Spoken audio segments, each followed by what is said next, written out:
Meus irmãos, nesse momento, eu gostaria de falar com os irmãos o segundo ponto da nossa lição nesta manhã. O segundo ponto está escrito assim: conhecendo o campo de batalha. Eu e você, nós precisamos conhecer o campo de batalha. Isso mesmo, precisamos conhecer o inimigo com quem nós estamos lutando. Outra coisa, nós devemos, numa batalha, nós devemos evitar no mínimo 4 extremos na nossa luta. Quais são esses extremos? Primeiro extremo que nós devemos evitar é o seguinte: nós não podemos supervalorizar o diabo. Isso mesmo, tem muitas pessoas que valorizam o diabo tanto. O que é supervalorizar o diabo? Falar do diabo todo o tempo, toda hora. Existe hoje no nosso dia muitos pregadores famosos que, quando vai pregar nos púlpitos das nossas igrejas em que congregamos, fala mais do diabo do que de Deus, fala mais do diabo do que de salvação. Se tirar o diabo da sua mensagem, da sua pregação, das suas pregações, acabou a pregação, acabou o seu ministério. O segundo extremo que nós devemos super evitar, o segundo extremo é o seguinte: nós não podemos negar a existência do diabo. Não podemos negar. Tem muitas pessoas que acham que o diabo, ele é uma lenda, ele é um mito. E isso não é verdade. Meus irmãos, o diabo, ele é mestre em ocultar rastros. Ele não deixa rastro. O terceiro extremo que nós devemos evitar, o terceiro extremo é o seguinte: é incorreto superestimar Satanás, achando que ele tem todo o poder.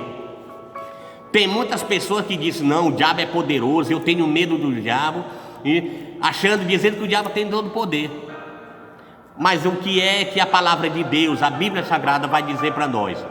Jesus, quando ressuscitou, ele disse: eis que agora é me dado todo o poder nos céus e na terra. O diabo não tem todo o poder, porque o todo o poder está nas mãos do nosso Deus. Eu me lembro que uma pessoa chegou para mim e disse: olha, irmão Jerry, eu tenho tanto medo de ir para o inferno, porque quando chegar lá, o diabo vai colocar eu no fogo, vai me bater, espancar. Eu fiquei olhando para ele. A Bíblia não diz isso, irmão. O diabo, ele não é dono do inferno. Ele vai para o inferno até mesmo sem querer, mas ele vai. O diabo e todos os seus seguidores vão para o inferno para quê? Para ser atormentado. A Bíblia diz que ele, o diabo, ele vai para o inferno para ser atormentado e não para atormentar. O quarto extremo que nós devemos evitar. O quarto extremo é nós não podemos subestimar. O que é que eu quero dizer com isso? Olha o que ele fez, olha o que foi que o diabo fez com Jó. Os irmãos conhecem a história, mas só que ele fez aquilo com Jó porque Deus permitiu. Nós não podemos subestimar o diabo. Existem muitas pessoas que às vezes, quando está emocionado, diz assim: o diabo é poderoso, o diabo é derrotado, eu piso na cabeça dele. Irmãos, quem tem poder de pisar é Deus.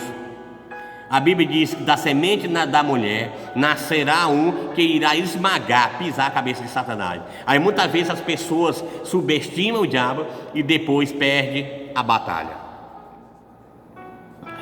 A cilada do diabo é muito, irmão. Então o diabo, olha o que eu vou falar para os irmãos agora. O diabo, ele é especialista em fazer armadilha. Isso mesmo.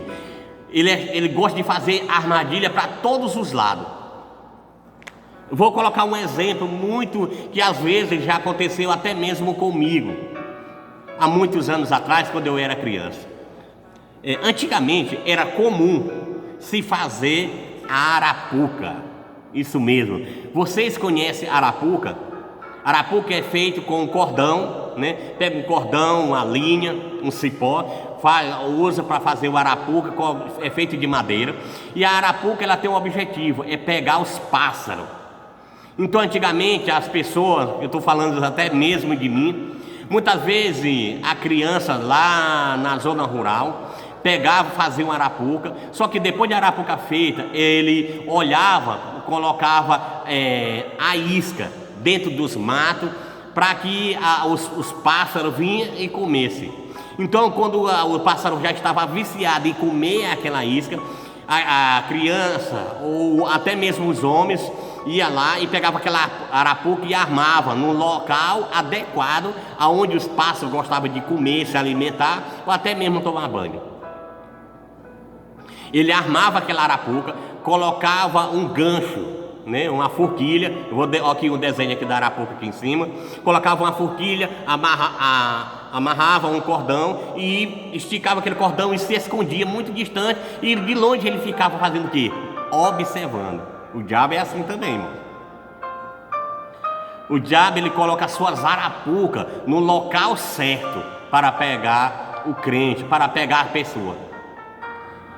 E aí depois que a criança fica lá, arma a arapuca e fica escondida, quando os pássaros chegam para lá, fica ao redor daquela arapuca, tem alguns pássaros que ele olha, mas ele não entra. É aquele crente que tem a palavra de Deus. Às vezes o pássaro olha para aquele alimento, mas não entra. O crente que conhece a palavra de Deus, ele não cai na cilada do inimigo. Mas existe aqueles pássaros que chegam, quando ele vê aquele alimento dentro daquela arapuca lá, ele não pensa duas vezes. Entra rapidamente para comer aquela isca. E uma criança, quando vai colocar um alimento dentro da arapuca, ele não vai colocar um pedaço de carne para passarinho comer. Ele coloca a isca de acordo com o que ele sabe que aquele pássaro gosta. Assim é o nosso inimigo. Talvez a isca que o inimigo vai colocar da sua arapuca para eu cair seja diferente da isca que ele pode colocar para outra pessoa.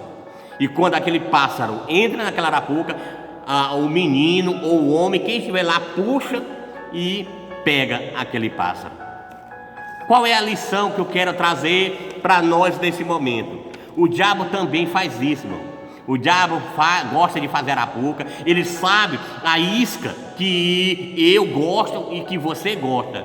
E ele, olha bem, a criança espera muito tempo até o passarinho entrar. O diabo, ele fica observando a nossa vida e ele não tem pressa. Mas para a conclusão eu quero dizer para você, para mim e para você, o nosso Deus é que nos guarda, e porque todo o poder está nas mãos do Deus Criador dos céus e da terra. Muito obrigado.